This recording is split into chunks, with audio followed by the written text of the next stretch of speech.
In the dawnlight over England's green fields in 1944, the sleek lines of the P-51 Mustang emerge as a fighter unlike any seen before.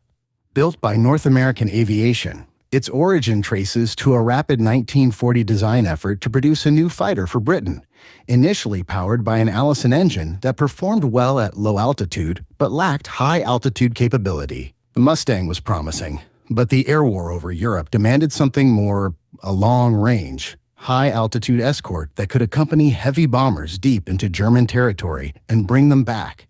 Enter a transformation that would turn this aircraft from good into legendary. The turning point was the adoption of the Packard V4 Seksjonsens 1650 Merlin engine, the American-built version of the Rolls-Royce Merlin. This engine gave the Mustang the juice to climb higher, cruise faster, and stay longer in the air.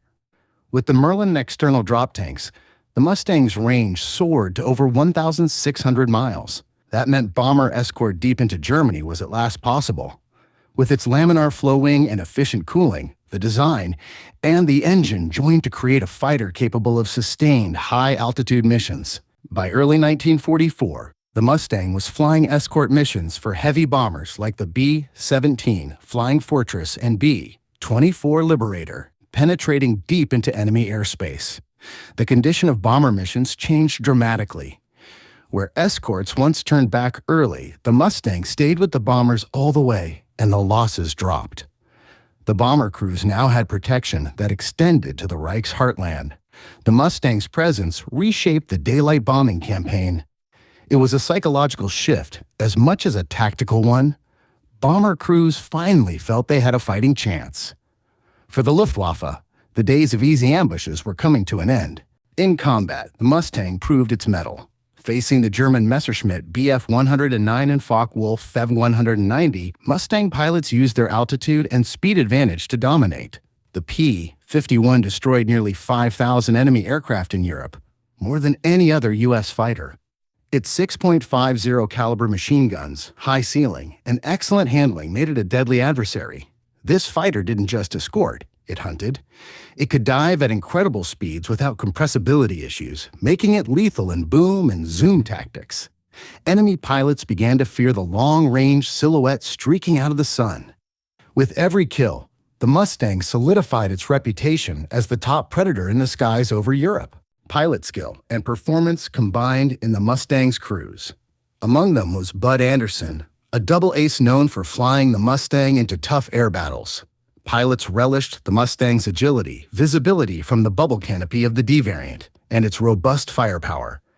Training was intense, formation flying at high altitude, fuel management with drop tanks, long navigation, gunnery under pressure.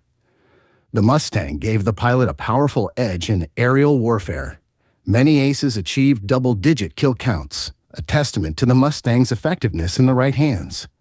Quick reflexes, sharp eyesight, and relentless discipline were essential for survival and for victory. Versatility was the Mustang's second strength. While famed for escort, it also carried bombs or rockets and attacked ground targets, rail yards, supply lines, enemy transport. From Italy and Germany to the Pacific, Mustang struck hard. In the Pacific theater, the long-range escort role continued, this time for the B-29 Superfortress bombers. The Mustang wasn't just a defender, it turned into an offensive force. It strafed airfields, blew up trains, and disrupted enemy movements with pinpoint accuracy. Pilots adapted quickly to ground attack roles, turning their fighters into fierce strike aircraft. With each sortie, the Mustang proved it could dominate both the skies and the battlefield below. Engineering details matter. The Mustang's laminar flow wing cut drag for higher speed. The under-fuselage radiators, scoop and Meredith effect contributed thrust and efficient cooling. The bubble canopy of the D variant gave excellent all-round visibility. 6.50 caliber guns in the wings delivered heavy firepower. Built for high altitude, long range, and agility, the Mustang was a finely tuned weapon of war. Its control harmony made it responsive and stable in both dogfights and long cruising missions. Even at high speeds and tight turns, it remained smooth and predictable, a pilot's aircraft through and through. Every design choice served one purpose: air superiority. On March 6, 1944, over 800 U.S. bombers struck Berlin in a daylight raid, and Mustang escorts were there. The presence of the long-range Mustang meant the bombers could fly into the heart of the Reich and still have fighter cover for the return. Escort losses plummeted, mission success rose. The skies over Germany were no longer safe for the Luftwaffe. The Mustang had taken the fight to them. For the first time, German cities were vulnerable from the air with no safe corridor left to hide behind. Luftwaffe interception groups were overwhelmed and outpaced. From that day forward, air superiority began to tip decisively in the Allies' favor. Behind the scenes were mission briefings. Mustang pilots gathered around maps, calculated fuel loads, drop tank usage, rendezvous points, contingency routes through flak zones. Launching from England, the Mustang's long-range missions demanded navigation over hostile terrain, sustained formation, flying, and aggressive readiness. The Luftwaffe found its fighters increasingly outmatched by Mustang heavy Allied air power. Split-second decisions meant life or death at 25,000 feet. Each sortie required discipline, coordination, and nerves of steel. As the Allies gained momentum, the skies that once belonged to Germany were now a battleground they could no longer control. Victory in the air required not just superior machines, but mass production. Over 15,000 Mustangs were built by war's end. Nearly 8,000 of the D variant alone. The engine-airframe pairing of the Merlin-powered Mustang was produced at pace by North American Aviation and Packard. Maintenance crews found the Mustang relatively straightforward to service, increasing its combat availability. This scale enabled the Allied air forces to deploy Mustang units in strength across multiple theaters. Factories ran around the clock, turning out airframes and engines with unmatched speed and precision. It was American industrial might, paired with engineering brilliance, that helped win control of the skies. Morale counts. Mustang pilots and ground crews formed tight units with a strong esprit de corps. Bomber crews felt safer knowing the Mustang escort was there. Tactics changed. Fighters no longer turned back early. They stayed the course. The Mustang's presence shifted the air war's balance. Norwegian skies, European fronts, U-Pacific theaters, the Mustang signaled Allied air power with confidence, catching the Luftwaffe off guard and setting the terms of engagement. Camaraderie in the squadrons ran deep, forged through shared missions and close calls. Ground crews often named and painted their aircraft, building personal connections to the warbirds they kept flying. The Mustang became more than a machine. It became a symbol of pride, reliability, and victory. The Mustang also carried stories. The famed Tuskegee Airmen flew Mustangs with red tails and earned an exceptional combat record. Other squadrons, such as the 353d Fighter Group, flew Mustangs over Europe and destroyed hundreds of enemy planes. The markings on the Mustang became symbols of courage, diversity, and the Allied cause. Each aircraft had a story, each pilot a mission. The Mustang embodied not only technology but human resolve. Nose art, call signs, and painted tail fins gave each plane a personality and each unit an identity. These warbirds became icons, both feared and admired by those who saw them in combat. Behind every Mustang was a crew, a story, and a reason to fight. The Mustang was more than a machine, it was an extension of the pilot. With intuitive handling, exceptional stability, and a clear, unobstructed view from the bubble canopy, it gave aviators a rare confidence in combat. Many pilots spoke of feeling at one with the aircraft, a balance of power, control, and finesse. Even under stress, at altitude, in freezing temperatures and flak-ridden skies, the Mustang responded like a thoroughbred. That synergy between man and machine was part of what made the Mustang so lethal and so beloved. It wasn't just flying, it was a partnership forged in the crucible of war. This deep connection gave pilots the edge they needed to survive and succeed. Mustangs took damage and kept flying. Stories abound of pilots nursing shot-up fighters home across the channel, sometimes on one engine, sometimes barely controllable. Ground crews worked miracles, patching bullet holes, replacing engines, refitting wings, often overnight. These unsung heroes kept the Mustangs flying, mission after mission. The aircraft's ruggedness was matched only by the determination of those who maintained it.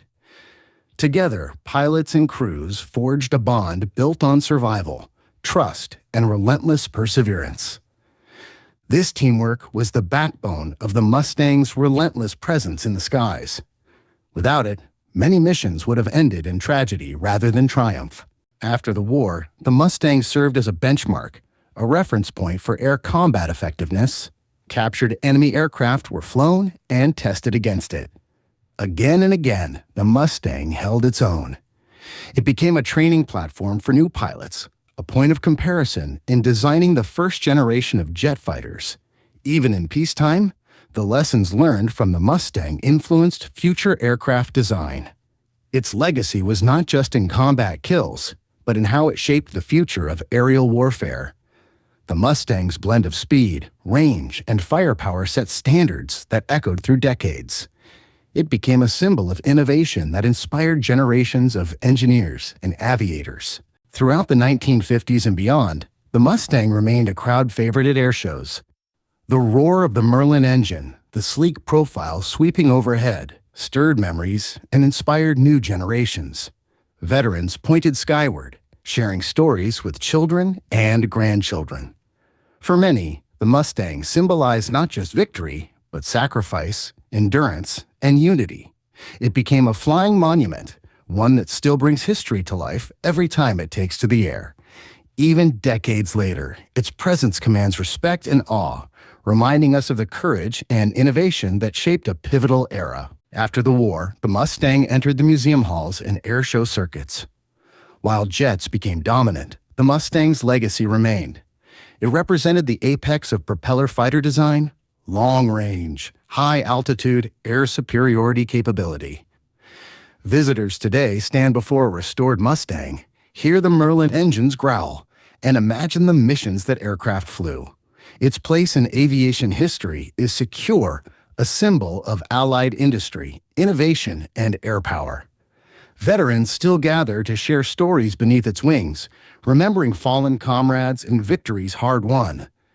Enthusiasts restore and fly them today, preserving not just the machine, but the spirit it carried. The Mustang endures, not only in metal, but in memory. The P-51 Mustang wasn't just an American aircraft, it was an Allied icon.